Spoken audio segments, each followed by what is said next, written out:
no one thinks very much. We're all think alike, no one thinks very much. Well, I think someone who thinks very much is our guest today. Ladies and gentlemen, please welcome Professor John MEARSHEIMER. The subject I want to talk about today is basically the rise and fall of the liberal international order.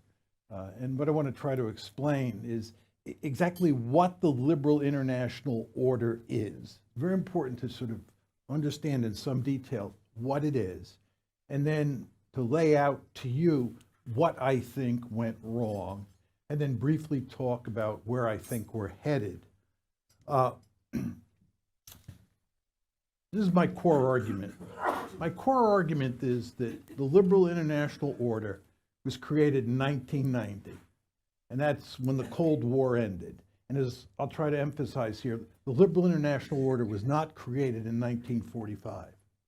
We had a different order from 45 to 89. The liberal international order was created in 90 when the world became unipolar.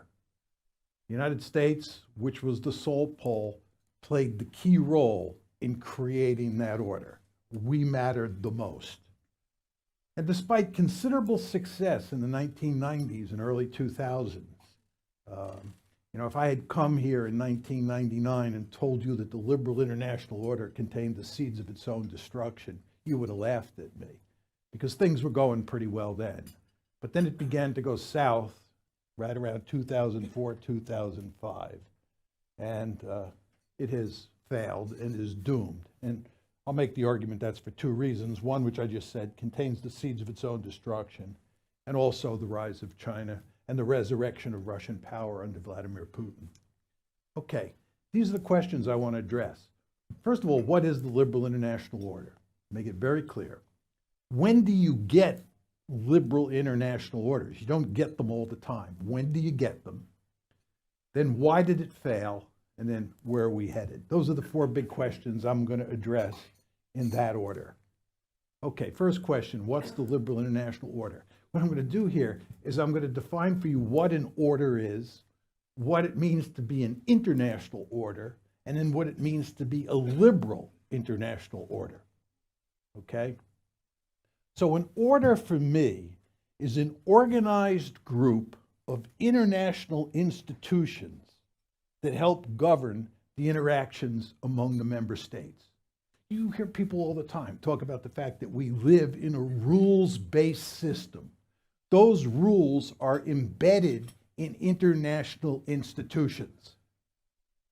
And an order is a cluster of institutions. Just think about the Cold War order that we created, we the Americans in the West. It included NATO, an institution. It included the EU, an institution, the WTO, right? An institution. Actually, it was GATT back then. The IMF, the World Bank. We had this cluster of institutions that formed the Western order during the Cold War. Okay, so that's what an order is. Great powers create and manage orders. Great powers create and manage institutions. They're the gorillas in the system. They're the ones who establish what the rules are.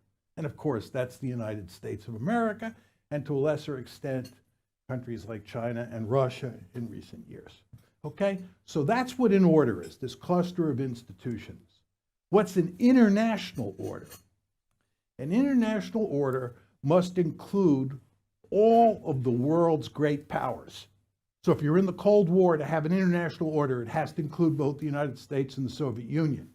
You're talking about an international order in the world that we're moving into, which is a multipolar world. It has to include the United States, China, and Russia. That's an international order. And the opposite of an international order is a bounded order. A bounded order is one that doesn't include all the great powers, and it's usually regional in scope. And just to get ahead of myself a bit, the order that Uncle Sam created during the Cold War and the order that the Soviet Union created during the Cold War, remember the Warsaw Pact, Comecon, Comintern, those orders were not international orders. One was an American-dominated order, and the other was a Soviet-dominated order, and those were bounded orders. Okay? So an international order includes all the world's great powers. The as I say, ideally it would control every state. Now, very importantly, what's a liberal international order? A liberal international order is one where the dominant state is a liberal democracy. And that liberal democracy has three goals. And if you think about American policy during the post-Cold War period, those three goals stand out very clearly to you. One is you want to turn every country on the planet into a liberal democracy. In a sense, when you're creating a liberal international order, that dominant state is trying to remake the world in its own image. That's what the United States was doing. So the first thing involves spreading democracy here, there, and everywhere. The second thing that you want to do is you want to create an open international economy. And what you want to do is get every state on the planet integrated into that open international economy. You want to get every state in the system hooked on capitalism. And you want to especially make sure you do that with countries like Russia and China. And that, of course, is exactly what we tried to do. And this, of course, is an approach that you, virtually all of you, loved, right? Because people in the West loved this whole enterprise, right? Then, of course, the third goal is to integrate states into more and more institutions. You want to go from GATT to the WTO. You want to create more institutions. You want to get the Chinese and the Russians in all these institutions, because Russians and the Chinese will benefit from being in these institutions, right? And of course, institutions are the building blocks of orders. So those are the goals. And in this world, the dominant state pays little attention to balance of power politics. The dominant state pays little attention to realpolitik. So people like me in this world are basically dinosaurs. As you all know, I'm a realist. We just don't matter, right? This is a liberal international order where what really matters is ideology, economic independence, and institutions. That's the liberal world order. When do liberal international orders appear? My argument is that there are two key factors that shape an international order. One is the number of great powers in the system, and two is the political ideology of the dominant state. And the reason that you got a liberal international order in 1990 was because we moved into a unipolar world where the dominant state was a liberal democracy. You have to understand just how special the structure of the international system was in 1990. We had never seen a unipolar world before. It had always been either multipolar, as it was before 1945, or bipolar, as it was from 45 to 89, the Cold War period. We had, for the first time in recorded history, a unipolar world. And of course, the unipole was Uncle Sam, and Uncle Sam is a liberal democracy. So it's hardly surprising that you're going to get a country that tries to create this liberal international order. And remember, I told you, in a liberal international order, the sole pole does not pay attention to realpolitik, to balance of power politics. And the reason is that there are no other great powers. You realize that during the post-Cold War period, from 1990 up until about 2017, the United States paid hardly any attention to the balance of power because it was Godzilla. There was no other great power in the system, which means that we were free to pursue this liberal agenda. Right? History of the liberal international order. I want to talk about the Cold War orders and the post-Cold War order. Very important to understand what's going on here. As I said to you before, in my story, the liberal international order is the post-Cold War order. It's not the Cold War order. And the reason should be obvious to you now. The Cold War was a bipolar world. And in that bipolar world, the United States was engaged in an intense security competition with the Soviet Union. Soviet Union was engaged in an intense competition with the United States. And the United States was not free to create a liberal international order. Instead, what you get in the Cold War mainly are these two bounded realist orders, the Soviet-led communist order and the US-led Western order. Those bounded orders were created to wage the Cold War. Think about NATO. Look at the origins of the European Union. The origins of the European Union are based on realpolitik. Most people today think it was really all about, economic prosperity. Economic prosperity mattered, but the EU was mainly set up at the beginning for purposes of waging the Cold War. All those institutions were part of a bounded order in the West, and the Soviets had their own bounded order, Warsaw Pact, Comintern. Right? So you had these two bounded orders, and you also had a very weak realist international order. Think proliferation, the NPT, right? The IAEA, Nuclear Suppliers Group, all those institutions, Soviets and Americans, the two great powers on the planet, were involved in those institutions. So you had a thin realist international order and two bounded realist orders. Okay, now that's the Cold War, no liberal international order. But what happens in 1989? In 1989, the Soviet Union loses the Cold War and its bounded order collapses. And the US-led Western order emerges triumphant. So what we decide to do is take that Western order, that Western bounded order, and turn it into a liberal international order. Because we can do it. We're the unipole. We have no other great power to worry about, so there's no great power security competition. We're a liberal state, and we want to remake the world in our own image. And we have this wildly successful bounded order that we think we can expand. Think about NATO and EU expansion and the color revolutions in Eastern Europe. NATO and the EU were created during the Cold War. They were part of a bounded realist order. But realism's gone, but the institutions are still there. So what you do is you take those institutions and you just move them eastward. You incorporate more and more countries into this order. It's morphing from a bounded order into an international order. That's what NATO expansion, EU expansion, the color revolution is all about. What about the Bush Doctrine? The Bush Doctrine was designed to deal with the terrorism problem and the nuclear proliferation problem in the greater Middle East by turning every country in that region into a liberal democracy. Iraq was just the first stop on the train line. We expected to go to war in Syria, Iran, and turn the entire region into a sea of democracies. This is what promoting the liberal international order is all about. Engagement with China. What were we doing with China? The idea was, let's get them hooked on capitalism. Let's get them integrated into these institutions. They'll get rich. And once they become rich, they'll demand democracy. China will turn into a liberal democracy. And to use Robert Zoellick's term, it will become a responsible stakeholder. How could it be otherwise if they're a liberal democracy, right? That's just the way the world works in the minds of most people in the West. I'm sure most of you Australians think this way. You love the engagement. Let's engage China. So we, instead of containing China, engaged China.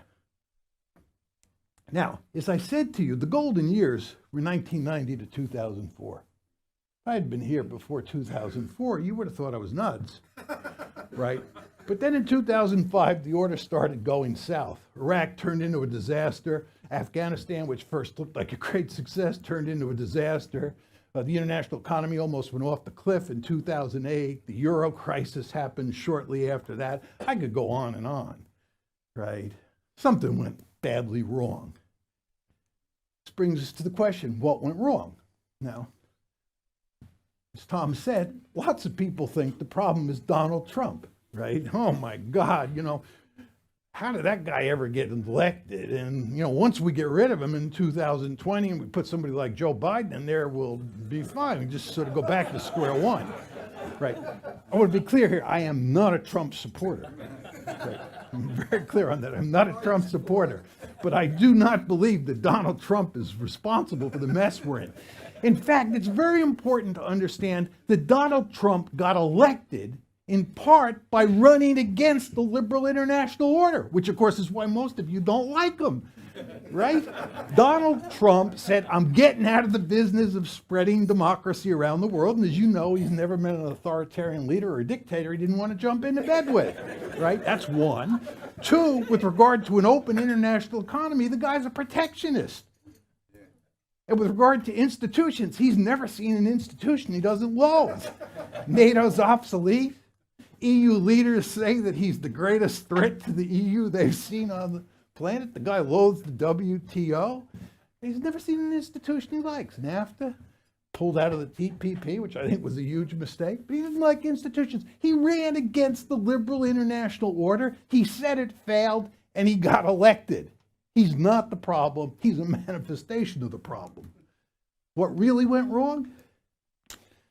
The order contains the seeds of its own destruction. And let me go through the argument as quickly as I can. First of all, we assume to begin with, this is the Frank Fukuyama thesis. For those of you who haven't read, or long ago read, Frank's very famous piece, go back and read it. His basic argument is that there is no alternative to liberal democracy. We are inexorably moving towards a planet that's filled with liberal democracies. Wrong. Liberal democracy doesn't look so attractive to a lot of people today. There are alternative models. I love liberal democracy. I'm glad I was born and raised in the United States, but not everybody on the planet agrees with me. There are alternatives. Go to Russia, ask the Russians about liberal democracy. They think about the 1990s when that country was a total disaster. They don't want to hear about liberal democracy. They'll take soft authoritarianism with Vladimir Putin every time. Second, the crusading Saul Paul ends up in endless wars. Do you realize that the United States of America has been at war for 2 out of every 3 years since the Cold War ended, and we have fought 7 different wars? We are a highly militarized state. To put it in slightly different terms, we are addicted to war. That's what happens when you become a crusader state. And when you're trying to create a liberal international order and remake the world in your own image, you are a crusader state. Number 3, the crusading Saul Paul ends up poisoning relations with the world's major powers. This is NATO expansion, EU expansion, and the color revolutions. You think the Russians are happy about us driving NATO right up to their border? I can tell you they're not. And they've been telling us that since the mid-1990s. In 2000, after 2008, when we told them we were going to make Ukraine and Georgia a part of NATO, they told us in no uncertain terms, that ain't happening. And it isn't happening, right? The Chinese, you think the Chinese are happy about us interfering in their politics and talking about turning them into a liberal democracy? You notice that they think we're behind the protests in Hong Kong? This is surprising? It isn't surprising at all, because they understand what the United States was trying to do, turn China into a liberal democracy, and they don't like it. So we've poisoned relations with the Russians and the Chinese. In fact, we've so thoroughly poisoned relations with the Russians that they've jumped into bed with the Chinese. The order clashes with nationalism by undermining sovereignty and national identity. I could go on and on about this. With regard to undermining sovereignty, anytime you create really powerful institutions and you give them a lot of authority to make decisions, think the EU, think how many people in Britain think about Brussels. Brussels is a curse word in Britain to many Brits. That's why you got Brexit. Many Brits feel decisions about Britain's future should be made in London, not in Brussels. And then with regard to national identity, just think about open borders, right? You know, the EU has this system that basically involves open borders, taking in refugees. Oof. In the age of nationalism, that's a prescription for really big trouble. Hyperglobalization, right? We went to hyperglobalization. We moved from a globalized system to a hyperglobalized system.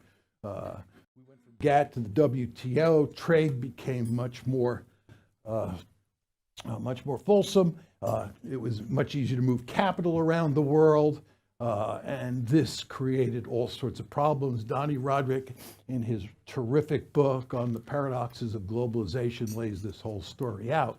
As a result, lots of people lost jobs in the Western world. The liberal international order was undermined inside countries like the United States and Britain because of the economic consequences of hyperglobalization. And those economic problems led to significant political problems. And then finally, integrating China into the liberal world order and making China richer and richer undermines unipolarity. You understand what's happening here? We're moving from unipolarity to multipolarity. And one of my principal themes here that you don't want to lose sight of is you can only have a liberal international order in a unipolar world, because the unipole then does not have to worry about balance of power politics. Once you go into a multipolar world, once you're in a multipolar world or you're in a bipolar world, balance of power politics are back on the table for the great powers. And remember what John said, it's the great powers that create orders. So unipolarity is finished because China and Russia are now great powers, and we're not in a unipolar world. So the question is, what kind of orders will prevail in the future? We're going to move back to a situation that's somewhat similar to the Cold War orders, but different in some ways. I won't go into this in any detail now, but I'll just lay it out for you. Number 2 and number 3 are key. You're going to get a Chinese-led bounded order, and you're going to get a US-led bounded order, and they're both going to be focused on Asia. And as you know, here in Australia, most Australians are deeply concerned about the fact that they feel like they're being pulled in one direction by the Chinese and pulled in another direction by the Americans, right?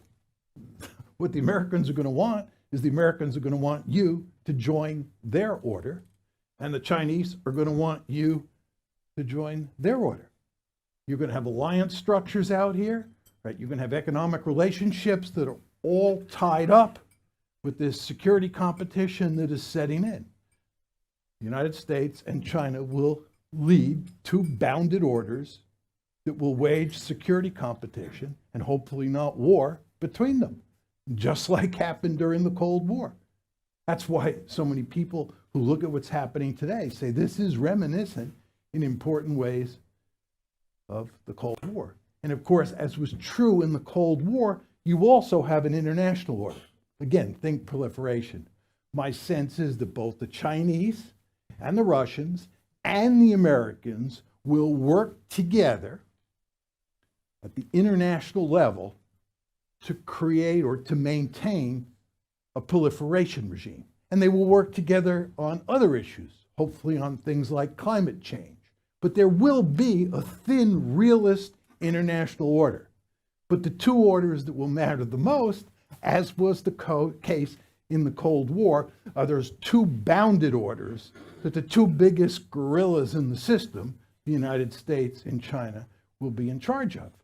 And for Australians, what this means is that you will have to decide which one of those 2 orders you're going to be in. Thank you.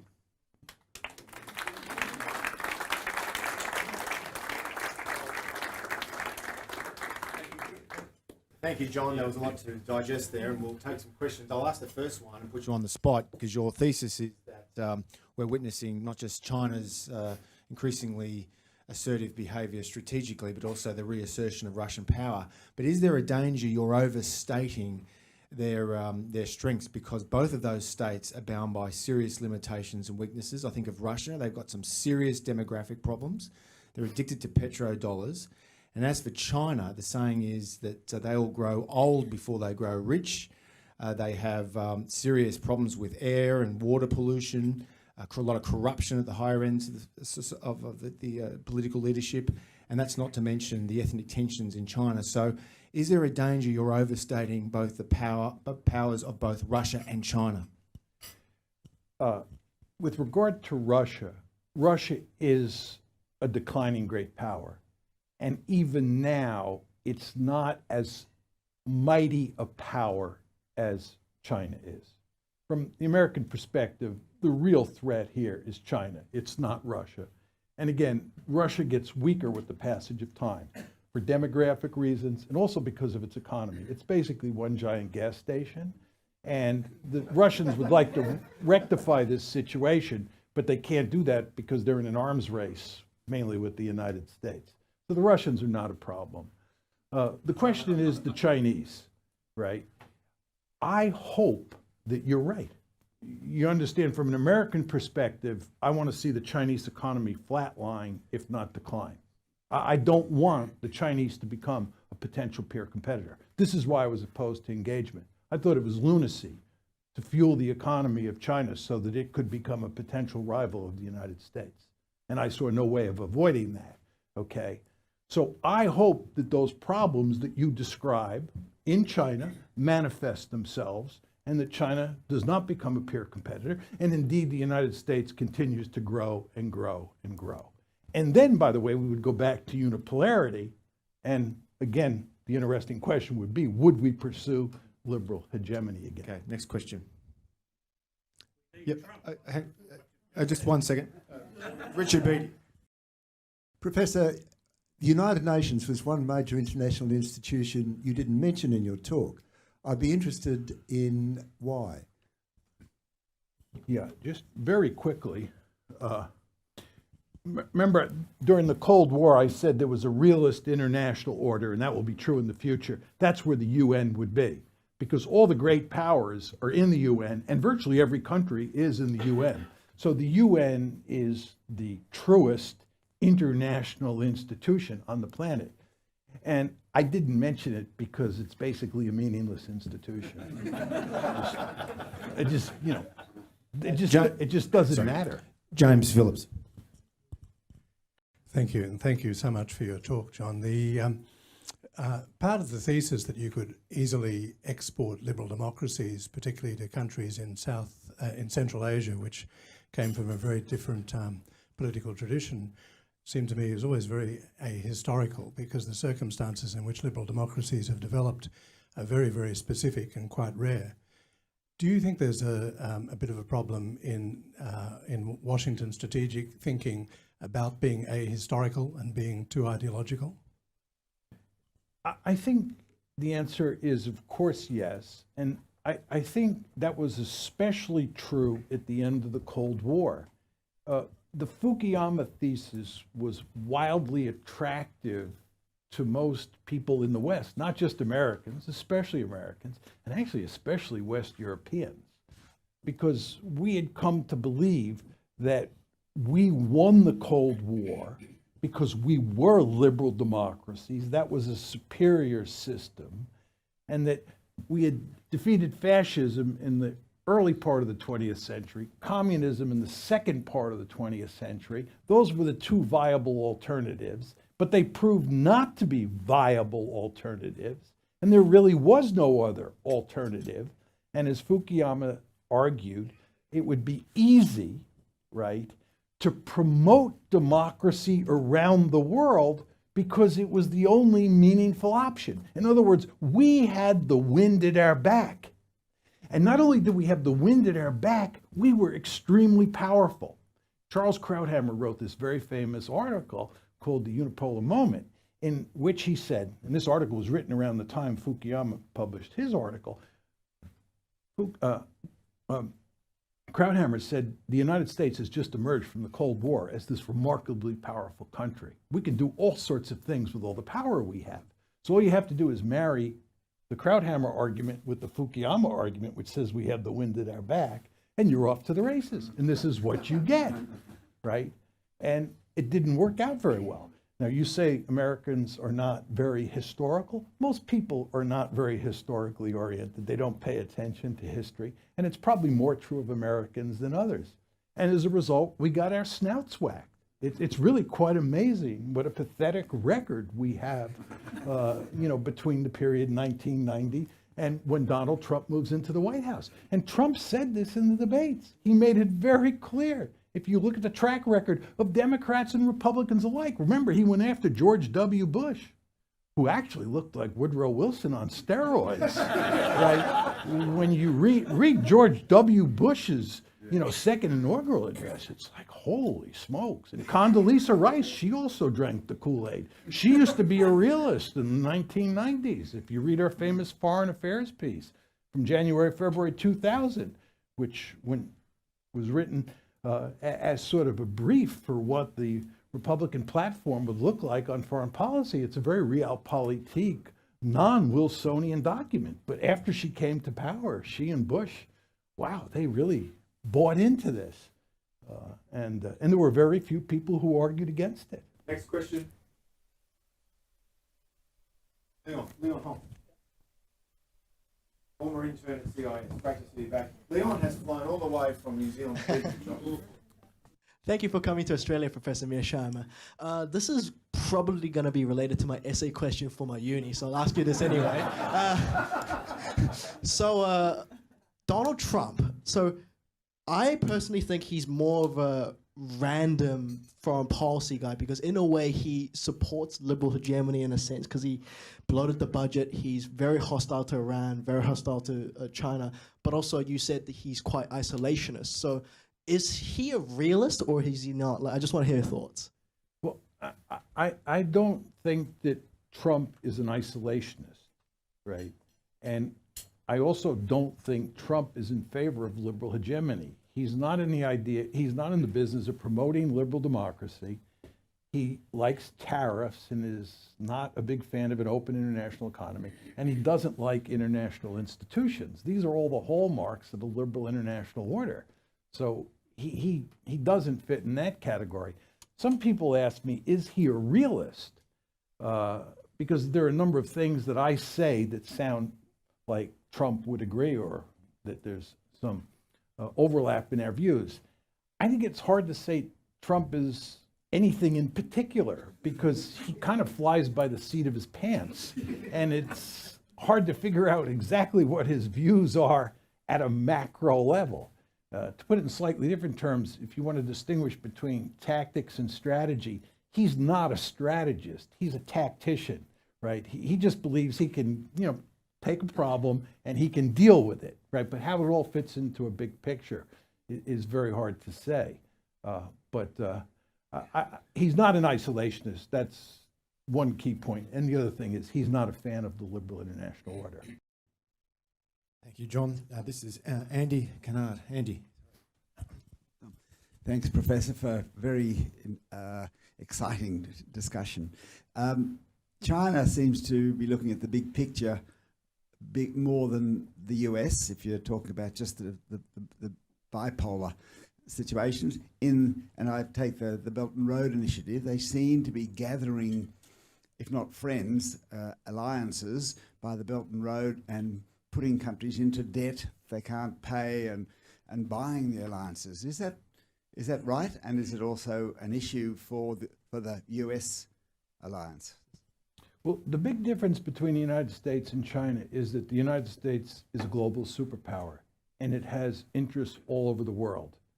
And one of the problems that the United States has had in dealing with China is that when China was rising, especially after 2000, and becoming more threatening to the United States was busy fighting the forever wars in the Middle East. And we didn't pay that much attention to what was going on in East Asia. You want to remember that when George Bush ran for president in 2000, I just made the point that he was not a Wilsonian then, he was a realist. His principal foreign policy argument was that what the United States has to do is pay more attention to China. If you go back and read the January, February 2000 article by Condoleezza Rice, you'll see it very clearly.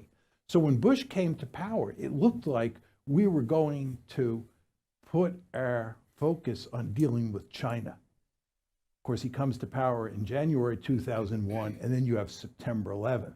And that's the beginning of the forever wars. And the United States has remained mired in the Middle East since then, and is only now beginning to pay big attention to East Asia, right? Hillary Clinton started it with the pivot to Asia, which of course was in 2011. But even then, we were still involved in the forever wars, because 2011 is the start of the Arab Spring. And that leads us into, Syria, Libya, God knows where else, right?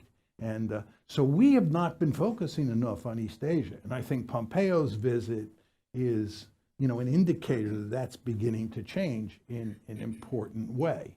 With regard to China, China has been an Asian power that is focused mainly on East Asia. But the Chinese want to be a global superpower. I hope you understand that, right? They are building a blue water navy. They want to project power all over the planet. You understand that the Chinese get 25% of their oil from the Persian Gulf. And if you talk to the Chinese behind closed doors, they will tell you they're going to build a navy that can protect their sea lines of communication between their east coast and between the Persian Gulf. This is why the Indians think the Indian Ocean are so worried about the Chinese, right? So the Chinese are beginning to expand. Belt and Road is a part of that. And their Blue Water Navy is a part of that. And the question is, what will they be able to do?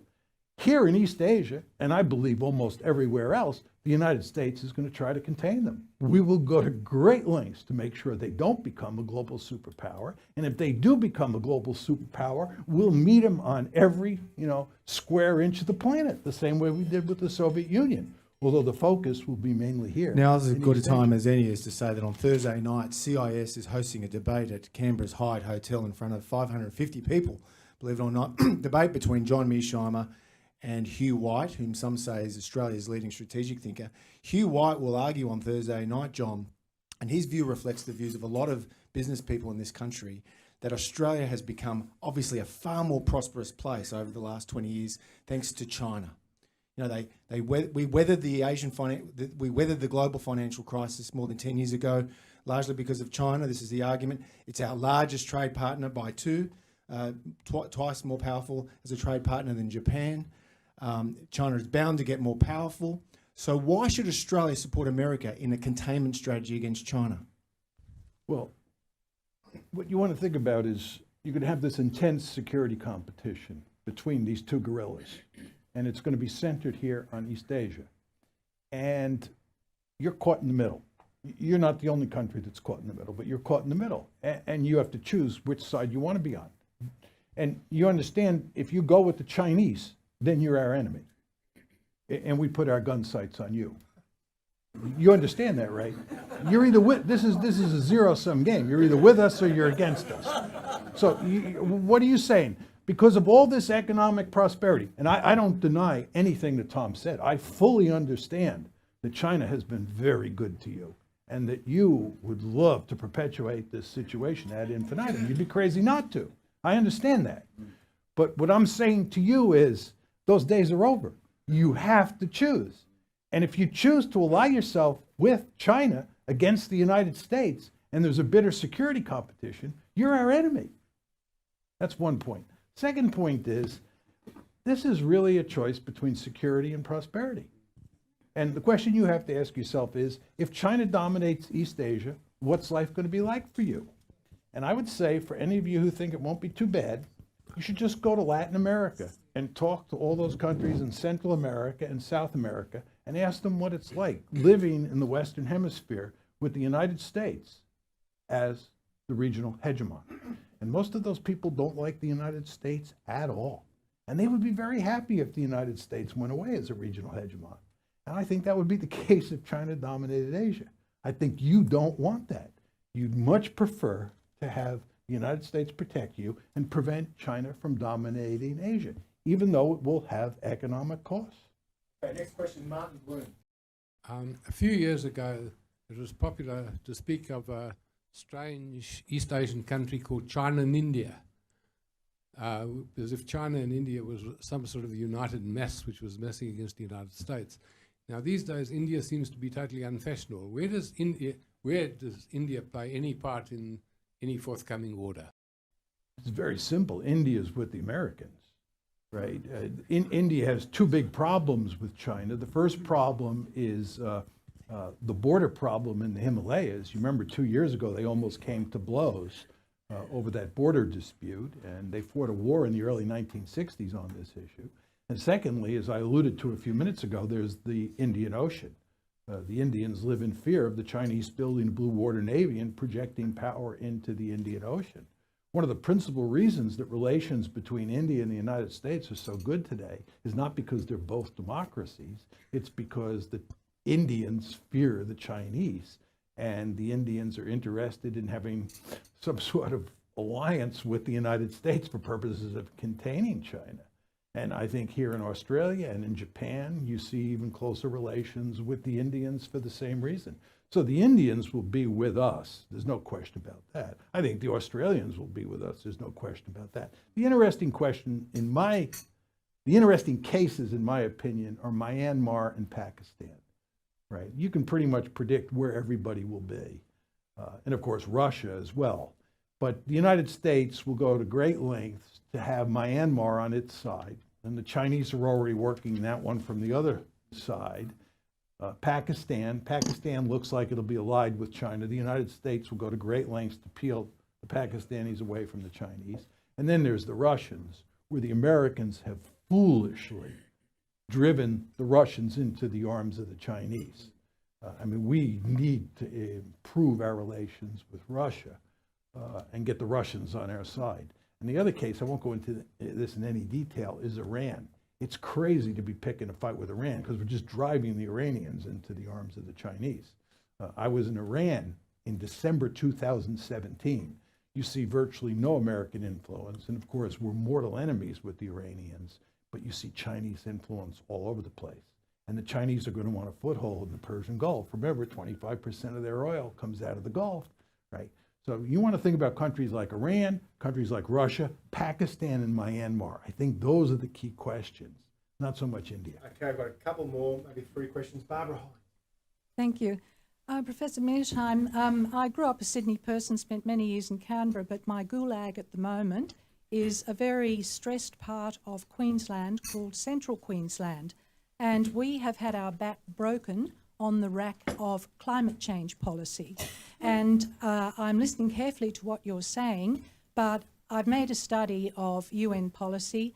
I've looked at Agenda 21, Agenda 30, and the Paris Climate Change Agreement. And my question is, when the UN is largely now on the left trying to, in the name of climate change, restructure Western economies and destroy capitalism and shift our wealth to the UN Treasury, which is very much inspired by the socialist communist example, why the UN is not someone to fear. If you asked me to choose whether I feared China or the UN, my immediate answer would be I fear the UN more than China. Well, I think I'll make it easier for you to sleep at night by telling you you don't have to fear the UN. And with regard to climate change, without telling you what my view is on it, you saw what Donald Trump did with regard to the Paris Agreement, and you see what his views are on climate change. And It's not Trump. It's not Trump. The people who've told us what climate change is about is Christiana Figueres, who is driving the Paris Agreement, Maurice Strong, who put his name to the introduction of Agenda 2030, and also Dr. Ottmar Edenhofer, the father of climate change economics. They have told the world openly it is not about climate. It is a redistribution of the world's wealth. That's what it's about, nothing to do with the environment. From their mouths, from the horse's mouth. okay, but all I'm saying to you, your question was about the United Nations, and you said that you feared the United Nations more than you did China because of the issue of climate control. And my only point to you is that the United Nations is not going to get anywhere on climate control if it can't get countries like the United States and China on board. Remember, I said these international institutions are created by great powers. The great powers created the UN, by the way. International orders are created by great powers. And for those orders to work, the great powers have to be in sync. And on climate control, the United States is not in sync with those people that you described. Okay, I think we've got to, thank you so much. John Connor. Yes, Professor. Excuse me if I'm not totally polite, but in a spirit of Chicago openness. Yes, I love it. I'll put it more directly. Yes. Do you think that your view of the world in terms of realism is in fact anachronistic? You view the world as very much a pattern of one, two, or three maybe major powers dictating the affairs of the world. Do you think it's at least possible that what we are now entering is a period of many stars, not just two or three? And my other question would be, why does Australia have to choose between China and America? What's wrong with being nuclear and neutral? Okay.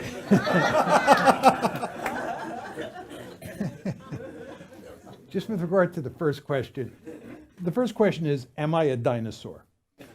And there's no question that in the United States and in Western Europe, I feel like a dinosaur often, right? I think, especially during the unipolar moment when liberal hegemony was in the ascendancy, that people like me were treated as dinosaurs, and it was really hard to get a hearing. I would just say to you that when I went to China, when I went to Russia, and to other countries around the world, I find that I'm at home. You know, when I go to China, I start most of my talks by saying, it's good to be back among my people. I don't speak a word of Chinese. And when I go to China, it's one of the few times I'm conscious of the fact that I'm an American, because the culture is so foreign to me. And I don't mean that in a negative way. It's just it's so different, right? But the Chinese are realists to the core. The Russians are realists to the core. These people speak my language.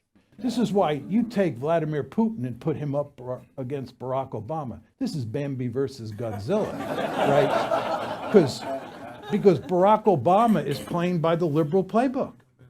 And Vladimir Putin is a black belt 8th degree, which is another way of saying he's a realist. So people in the West can continue to believe all these crazy liberal ideas regarding foreign policy. With respect, that's not what I said. What I asked you was the possibility of a multipolar world. Not liberal democracy, not a liberal order, but multipolar as opposed to one or two polar. No, you asked me if I was a dinosaur. That was your first question. And I loved the question, right? No, he said he was going to ask me Chicago style. Right. All right, then his other question, which is a fascinating question. These are both great questions. I hope you understand I love the questions. His second question is, maybe the smartest strategy for Australia is to not pick sides, get a nuclear deterrent, and as you all know, if you have a nuclear deterrent, nobody will really fool around with you for fear that you might use those things if your survival is threatened. You can make that argument. Right? You can make that argument. The question you have to ask yourself is, what are the economic consequences? Right? It's quite clear that neither China nor the United States would attack you with military force if you had nuclear weapons, at least in my opinion. But the economic consequences are another matter. And so it's tricky in that regard. But I've not thought this one through in any detail, but it is an interesting idea. It might come up on Thursday night. Look, I just want to get your thoughts before we close up. Jean-Claude Juncker, prominent European Union bureaucrat, he said just the other day, quote, "Borders are the worst invention ever made by politicians." And he said on the eve of the European parliamentary elections that voters who support populists are, quote, "stupid nationalists." Your response? Yeah, well, should have been somewhat clear from my presentation, although I didn't emphasize it as I usually do because of time constraints. I believe that nationalism is the most powerful political ideology on the planet, right? When I was listening to the Australian foreign minister talk the other day during the Mike Pompeo visit, she made it very clear that Australia will do what is in Australia's best interest, right? This is nationalism, right? You know, she's defending, it's an Australia first policy, right? As it should be, right? And this is what nationalism is all about. And nation states, Tom, also care greatly about their borders. And this is why immigration is such a big issue in countries like Australia and countries like the United States. I mean, Trump has, I think, benefited greatly from the fact that we can't control our southern border and we have all this illegal immigration. It's not that Americans are against immigration. They just want it to be legal immigration. They want that sense that they can control their borders. Sovereign states have hard shells around them, right? Again, this gets back to Brexit. The Brits don't like the idea that this city called Brussels can control their fate. They also don't like the fact that all these Poles and Romanians can come into Britain because of the Schengen Agreement. Right? If you look at the literature on why Brexit won, right, it was immigration that was right up there. And it was not, people from the developing world. It was Poles and Romanians, people from Eastern Europe. They wanted to control their borders. This is what got Angela Merkel into big trouble. So you have in Europe, this is part of the liberal agenda. You have these open borders. This is what Juncker represents. Juncker represents the liberal international order. Open borders. Nationalism doesn't matter. Boom. And the end result is that nationalism will win every time. You see it in Poland, you see it in Hungary. Yes, at the height of the Tampa asylum seekers standoff in 2001 in this country, the then Prime Minister John Howard famously said, "We will determine who comes to this country and the circumstances in which they come." His critics denounced him as a nativist and a populist, but he actually resonated with a lot of ordinary Australians who just wanted to control immigration. And for the next 5 years of his leadership, he more than doubled legal immigration. Yeah, but what Howard was saying represents, what Howard was saying and his critics were saying represents the clash between liberalism and nationalism, right? They're fundamentally opposed on this issue. And you can tolerate open borders up to a point, right? This is what they're finding out in Europe. It worked for a while, right? But now that nationalism is coming to the surface. And of course, someone like Juncker hates this, right? And therefore, he's going to describe anybody who opposes open borders as an ugly nationalist. You can do that, but I think in the end, you lose anyway, which is what's happened. Now I'd like to call on the Chairman of the Centre for Independent Studies and my colleague, Nicholas Moore, to do the vote of thanks. Nicholas. As you say, we sit at the intersection of Chinese economic growth and American power. And so everything you say, I think, actually feeds straight into how we think about the day. And obviously, what a day to be doing it on. We've just seen the market down 3%, I think, overnight in Wall Street as a result of the clash, I think, that you're talking about. And of course, with Mike Pompeo's visit here, very clearly it was about the nuts and bolts of security relationship between Australia and the United States and how we respond with China. So I think on behalf of everybody here, we are absolutely delighted that you came. Tom promised an independent view of the world, and certainly it's been very independent. And of course, your history, as Tom went through, of independent thought that has actually been proven right in terms of this realistic approach. Now, at the Centre of Independent Studies, obviously, we believe in independent thought, so we welcome you. We also believe in liberal values, as Tom will tell you. We believe in freedom. We do actually, we hope, probably a little bit more than hope, that the liberal order actually has paid off enormously for this country and for the globe more generally. And we hope somehow it will struggle through this realistic point that we're at the moment. One of the issues, I think, in prior presentations you've always put to one side, I think quite rightly, is assuming that Chinese growth will continue. And I think the big issue for the world today, of course, is not just how the nations potentially clash, hopefully not, but in terms of what will happen to the Chinese economic order and how liberal order will continue to play economically in China. And of course, that feature will play into the international sphere, and particularly for us.